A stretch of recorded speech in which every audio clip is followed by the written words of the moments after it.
Hello and welcome to The Entrepreneurs on Monocle Radio, the show all about inspiring people, innovative companies and fresh ideas in global business. On today's programme, we're heading to Zurich to meet one entrepreneur harnessing the power of the sun and another who's built a seasonal standout with more of a focus on snow business. First, we'll meet the founder of a company turning sunshine into sustainable fuel. We can make fuels. We don't need to change the whole infrastructure. So many of the things where trillions and trillions have been invested could be reused seamlessly. And later, we'll check in with one of the core initiators of Zurich's winter markets to hear how she's spreading Christmas cheer to new cities. We need to understand from our partners what is the sparkle of Christmas or festive season for them. This is The Entrepreneurs with me, Tom Edwards.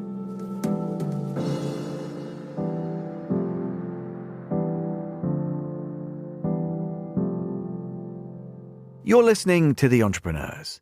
Dr Gianluca Ambrosetti is a physicist and the co-founder and co-CEO of Synhelion, a green technology company that converts sunlight into fuel. Since its launch in 2016, Synhelion has taken a collaborative approach to bringing its products to global scale. Less than a decade into the journey, its groundbreaking solar-made fuels are already attracting major partners, including Swiss, Zürich Airport and AMAG, the Swiss automotive group. Conveniently, Synhelion is also based just around the corner from Monocle's Zurich HQ. So, Gianluca popped by at Dufourstrasse 90 to explain how the idea behind Synhelion first took shape and how the company's pushing this technology from the lab to commercial scale. He began by telling me where the journey really started. It goes back to the years prior when I was working in the field of high-temperature solar, or what back then I thought was high-temperature concentrated solar. We were working with ETH Zurich, with the company I was working for. And I was always getting there and meeting people, and I was seeing what they were doing in this lab. We were not working yet on the subject that would become Synhelion. We were working in the same lab from these people doing this kind of weird stuff. And I was asking myself, what are these guys doing? Renewable fuels made with the sun. This sounds really, really crazy.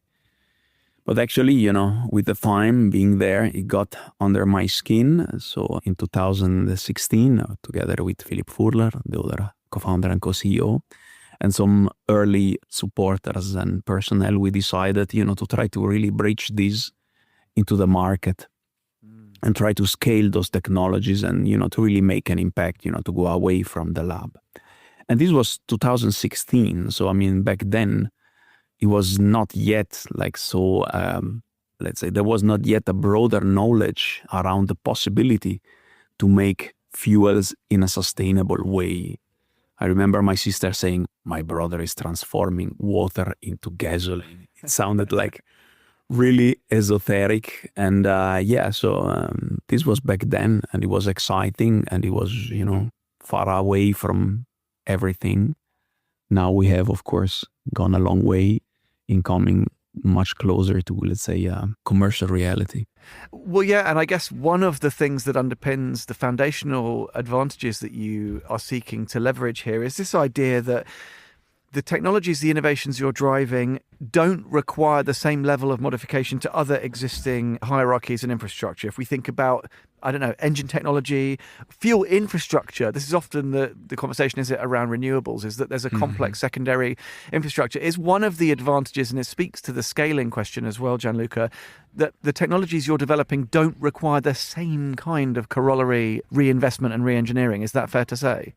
It's exactly the central point, or one of the most central points. And this is also what intrigued me at the beginning, is like, this is a fundamental tool in our toolbox for decarbonization. We can make fuels green. We don't need to change the whole infrastructure, the whole vehicles park, the whole, so many of the things where trillions and trillions have been invested could be reused seamlessly. The challenge was back then how to find ways in doing these which are, as you say, scalable and with scale reach low production cost. But we believe that now, years later, this is clear that this is possible. So it's really, really, possible to produce at scale at affordable cost. So this is now really I do believe, really a fundamental tool in the toolbox that can be introduced without so much less disruption than other pathways that have been promoted over the years. Gianluca, I'm going to set you a challenge. I have to say that with one caveat here, I am not an expert in concentrated solar power. I don't know a lot about photovoltaics. I can't even say it, the photovoltaics industry. So give me a quick intro about just how this technology works. Sun to liquid, or your sister's water to fuel. How does this work exactly in sort of relative layman's terms? At the end of the day, it boils down to something fairly simple. Is when you burn a fuel, the fuel releases a lot of energy, this heat that drives the process. And as a chemical product, you have CO2 and water vapor. Now the trick is to revert the combustion process. So basically you take the chemical products, you stick them in a process or a series of processes to come back to the fuel. Now it's obvious that the fuel releases a lot of energy, so you will need to stick in a lot of energy into this process. And of course you may have several energy sources that are renewable and available. You could take biomass, it's a very important part in this, so you could do biofuels. We do use, as a fundamental energy input, we use the power from the sun, so typically through either photovoltaics and electricity or concentrated solar to generate high temperature heat, and with this high temperature heat coming from the sun, we embed it into the chemical energy of the fuel. So this is, let's say, a bit the particularity of Synhelion, using this high temperature heat generated with the sun. But more broadly, basically the whole game goes into sticking again energy into the products of combustion so that you can basically invert it and come back to the fuel. And how close does this process get then in terms of carbon neutrality, or limiting or reducing the net kind of deficit on the planet, Gianluca? Because it sounds almost too good to be true in a way. But what kind of performance can it deliver once it hits the kind of scale that you and your colleagues are trying to reach? So if you look at it per se, it's a closed circle. The carbon that is emitted when the fuel is burned is the same carbon that it is picked up somewhere else and put back in the process. So the process per se could be neutral. However, when you do a proper life cycle analysis of the effective emission reductions of your fuel, you need to consider that there is, of course, also energy and for emissions embedded in the construction of the plant, in some of the backup when you are connected to the grid or things like these. So the typical figures that we see in our fuels are -80, -85% CO2 emissions, and even -90. So a significant reduction. So we're really talking about basically, fuels with, I would say almost the fossilized fuels. Yeah, it's incredible. Let me ask you about one of the other components which is important in any ambitious process or innovation or business of this type, and that's the critical importance of broader collaboration, right, and partnership. We know where we face a crisis, where we face urgent needs, we must all work together. Talk to me a little bit about your partnerships, because there are some really interesting ones that I think just because of Monocle they jump out at us. Your work with Swiss, of course, Zürich Airport. There are a number of exemplars.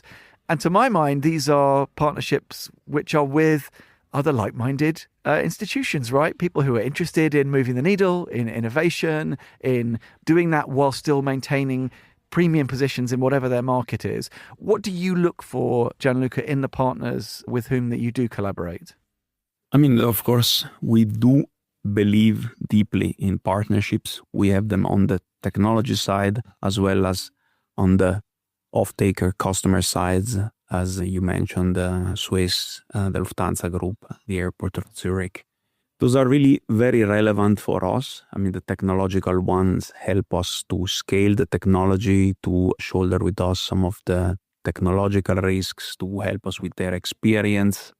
While the off-taker side, they show, and this is really fundamental, they show that there is a demand for what we are doing, and that there is an interest that these technologies scale, We are not at scale yet. We need support to scale, to come down with production costs. It's central to understand that you will need large installations that demand large investments to be able to produce at low costs. All technologies, not only Synhelion's technology, but all of them. And for this, we need support now. And pioneering customers, visionary partners are what help us to do this directly because of the support that they give us, but also indirectly because they project that there is real interest. So investors see that actually it's just not Synhelion going out and telling the story that it's amazing the fuels that we do, but actually that we have customers wanting to buy those fuels and even taking in the early days a premium on, let's say, other sources of fuel. Let me just ask you about the facility with which the technology can work seamlessly without those modifications. I alluded to this earlier, and I know that was it the first car that was powered by solar gas, which was this 85 Audi? And I'm probably asking you this, Gianluca, because it's one of my favourites. The Quattro. It's an amazing. It's iconic. If you love your motoring, how and why did you pick that vehicle? And tell us a bit about that process. We have also a very important partner for the road, and this is AMAG, partner and investor in Synhelion, is the importer of the Volkswagen Group in Switzerland. And with them, we picked up this car, which is, of course, amazing. You know, I'm born in the 70s, so I remember the big group rally. And, you know, so when this car was chosen, my heart started to beat as I remember this car. So we wanted to show, that these fuels that are undisputedly needed for aviation. We know that aviation cannot forego for its defossilization target and emission reduction target the use of sustainable aviation fuel. But we wanted to show that this applies to the car sector. And we are not in competition with electrification. We do not want to say that we are what is needed instead of electrification, but we are complementary. And of course, where complementarity comes out is the existing vehicles, the 1.5 billion of cars that are around the world with IC engines. And we wanted to substantiate this. And of course, taking a sort of older car, such as that one, with that pedigree, I think is, just a very beautiful message of what renewable fuels can do in the car sector. And if you like cars, of course, it's an amazing car. Yeah, absolutely. One of my favourites. I think we might be of similar vintage, possibly, Gianluca. Now, tell me about the qualities you look for, not in external partnerships and collaborations, internally. When you're hiring people with whom you want to work closely, what sort of qualities, Gianluca, do you look for? People maybe to join Synhelion. Is it about curiosity? Is it a certain fearlessness? I'm guessing they have to be pretty robust intellectually, but tell me a little bit about the qualities that are most important to you. Yes, there are things that cannot be explained also. Sometimes I think when you meet people, it's a matter of chemistry, it's like, a company is like a musical band. At the end of the day, when it works well, you have that, that the sum of the individuals is more than actually the sum of the individual. There is a holistic synergic effect that makes that, that's simply like a band, you have this sound coming out of it. So sometimes it's just really like a feeling that you have also for people. And I'm starting, from let's say the more abstract part, but, more concretely, I really think that curiosity that you mentioned is a fundamental driver. Drive itself is fundamental, being, wanting to push this ahead, really trying to bring things ahead, not being pulled, but actually wanting to pull, wanting to bring your things, this kind of inner urge that you have to make this into a reality. I think those are perhaps the most important general skills. And of course, there are specific skills that go from technical to, to less technical for non-technical positions. Of course, this is also part of the game. But I would say really curiosity, inner urge, a certain kind of humbleness with respect to the challenge that we are facing. It's complex and, it's full of setbacks, it's full of sleepless nights that I can assure you. And this is part of the game, it's a long run and you need to navigate a world that changes, priorities that shift. All this is part of the game. This inner drive, to overcome this and push it through. This is, I believe, perhaps one of the most fundamental things. Yeah, and it's funny you talk about that, the relentlessness, the sleepless nights, and I always say it's a cliche on this program that we've yet to meet a lazy entrepreneur on this show, at least. Let's look forward, Gianluca. So much to be excited about, because there is the prospect here of really significant change, hugely significant change at scale, as you've mentioned. And that's exciting because there's often an air of defeatism, isn't there, when we look at the scale of the challenge and the lack of momentum or the lack of willingness, particularly from certain stakeholders, often governments. They're on a much shorter time horizon in terms of their political lives. They're not really, they talk a good game, but they're often not investing in the long term. Those things aside, what are you most excited about right now? Is it the next phase of development of products? Is it the next opportunity to have a proof point about scale? Is it about the changing discourse and actually people's willingness now to get more involved? What gets you springing out of bed in the morning, Gianluca, with real enthusiasm each day? Well, there are several things. I mean, I'm a technology person and I'm driven by technology. So for me, always trying to find things that we can do better technologically, that we can improve, that we can, that can help us going even further than what we went is for sure a big driver. But I would say, that today the technology is on the ground. We have a plant in Germany, Plant Zone, that is working, operating, producing fuel at nominal capacity. So the true challenge now is really scale, is to make this thing big where, as I said before, the costs of fuel come down. So what now really drives me is I want to see those plants. I know this can be done. And we are, by the way, not the only technology that can do this. I also want to say clearly, it's not that the winner takes it all. I mean, this is energy, it's not IT. These technologies will eventually scale and make this and bring renewable fuels to the market at scale. And seeing these, seeing the day where we have like a large part of these renewable fuels in the infrastructure is what drives me. We have all the tools in the toolbox. We have it on the ground. We don't need breakthrough innovations. We can do it.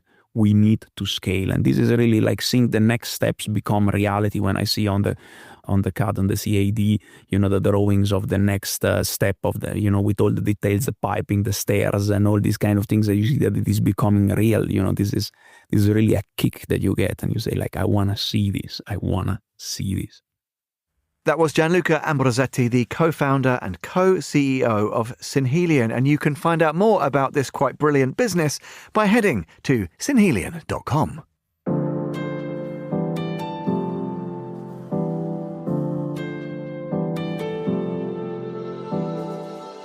You're listening to The Entrepreneurs.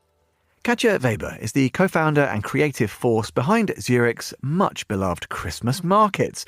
The project began more than 20 years ago when Katja moved to the city from the German-French border region and was somewhat surprised at the absence of the kind of traditional Christmas markets she'd grown up with. Since the opening of their first market in 2015, Katja and her team have continually expanded, now in 7 additional locations. Katja stopped by our studio at Dufourstrasse 90 to discuss the international expansion with this week's first opening of their Paris location, Noël La Villette. Katja began by telling me about the start of the journey and how Monocle's own Tyler Brulé was something of a Santa's helper in the process. When I came to Zurich, which is already more than 20 years ago, I expected a Christmas market, how I knew it, where I grew up at the French border in Germany. There, the tradition of Christmas markets in the season before Christmas is like super natural. I grew up with this and I expected Switzerland with the mountains where you have those snowy picture anyways already in the back of your mind. And there was nothing which I expected to find. And I was not disappointed, but more like inspired, wanting something like this. And then 20 years ago, I got the idea. And 10 years later, we were able to to develop and build our very, very first market. It's the 10th year at Bellevue this year. So we have really an anniversary. When I created our very first Christmas market, 2014 to 15, Tyler was in St. Moritz. And I was talking to him about that I'm doing this pitch for the Christmas market.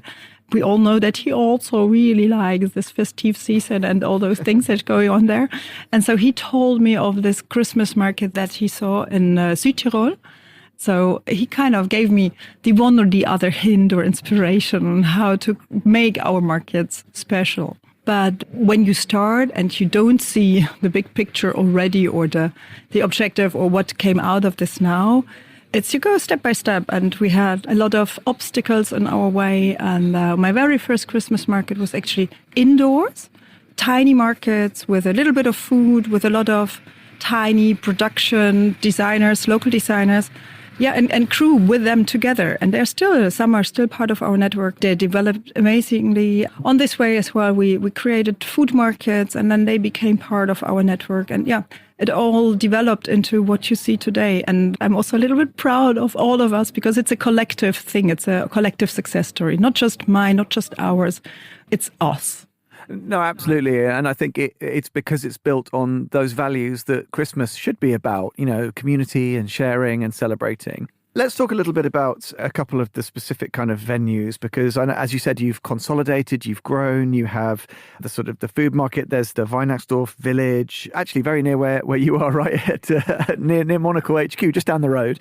How much do you have to tailor the specific offer to the particular geography? When we started a Christmas market at Bellevue in Zurich, I said, you cannot do this somewhere else. I was so proud. I said, this is so specific to Zurich. And then when we started talking about it, because we were asked by other cities or people from other cities, entrepreneurs, to kind of co-host or partner or co-develop new concepts for their city after they saw ours. And I said, no, it's not possible. This is really for Zurich. And then we started thinking and talking about what we did. We always try to think out of the perspective of the citizens, obviously.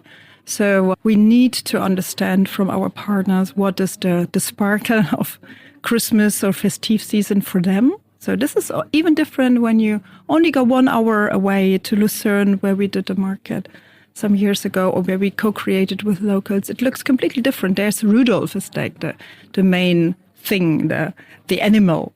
And a little bit more cartoony, as you would maybe find it in more traditional characters. Or in Geneva, where we are just close to the lake with this amazing international view that you get there. The market is much bigger because you have a huge space which you need to fill. We had a Ferris wheel integrated. Or now in Paris, we have a huge fountain in the middle where you can put the market around and the stalls, but also those areas where people can collect. So we try to differentiate between the village, the design village, where people can go during the day. Everybody finds a little bit of a different niche during the day. And this is a little bit separate from where the food is and the drinks, and a lot of space for people to gather, where we have fire pits and a bit more of those, a bit of a cozy spot. So it just gets everywhere where we are a little bit of a different thing. You feel it. We have different colors of the stalls. It has still the essence of the other.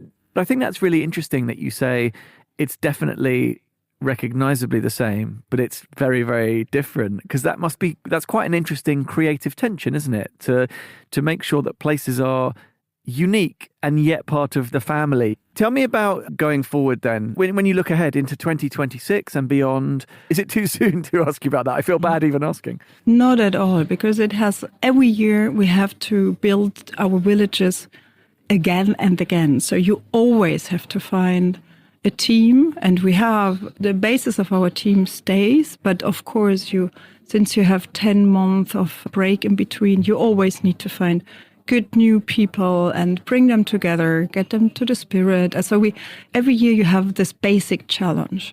Then it's not clear if you have the spaces again, but there are always also in other cities chances, possibilities that we may need to look for new locations, which is a challenge again. In Geneva, for example, it's our 3rd location already.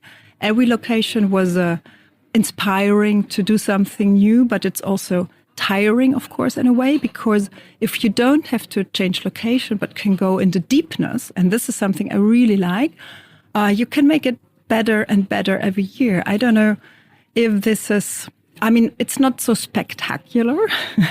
Creating something new, obviously, is wowish. But going into the deepness and into details really makes a project better and better. And unfortunately, we also had in the last 10 years a lot of obstacles to handle, in the sense of there was the pandemic. Then we had we really deeply wanted to work on electricity consumption, because how can we make an event more sustainable? Things like that. We had also, based on the pandemic break, we had to kind of do a bit of a mind change and a new setup in our team. So there was those years where it was super hard to find the right people to support the Christmas market. We have 400 people working for us every year on the Bellevue. And this is, you have to kind of multiply this by the numbers of locations that we have so far. So, of course, we are also a huge partnership. So in each location, each city, we have an amazing team that is taking care of the bigger team.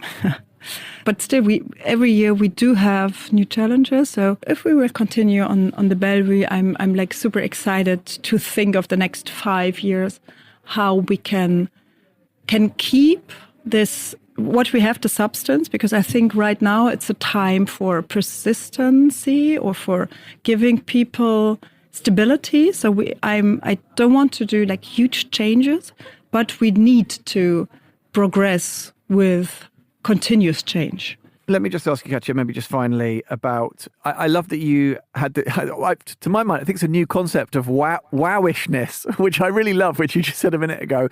Just mention a couple of specific things. So, I don't know, go to a particular one of your locations, maybe a single moment. You've mentioned some already, but what are a couple of the things that give you the extra wowishness if people are planning on a visit? I don't know, maybe in Paris, this new site, or one of the older sites, Bellevue all these years in. Take me to a particular spot and just describe what it's like, what people will experience, why you're still so passionate about it, why it will deliver all that Christmas magic that people want. I'm so much of a Christmas and Christmas market lover that I would say, please go and visit all of them. Every market, every location has this uniqueness and the different smell in a way, or flavor. My recommendation for this year is, of course, go to Paris and visit it. It's only like 4.5 hours ride with the train from here. So you could even do both at the same weekend. But one of my favorites, but it's also because I love the two girls so much with whom we work there, is Geneva, because the city of Geneva has this, it's so different from the other cities that we could co-create already. And this spot that we have there just on the lake, where you are sitting in the fond du chalet and you have those huge windows and you can see the lake just 1 meter beside you. And then you stroll through the market. They have beautiful vendors. I would really definitely send you there if you would say which one unique spot you want to visit. We have Illuminarium and Landesmuseum, which is a light show, which is completely different from everything else and a little bit longer. But this is something that we did once, and it's completely different from any other Christmas experience. That was Katja Weber, the core initiator of the Christmas market in Zurich and many other locations. You can find out more about those and more on their new Parisian outpost by heading to noel-la-villette.fr.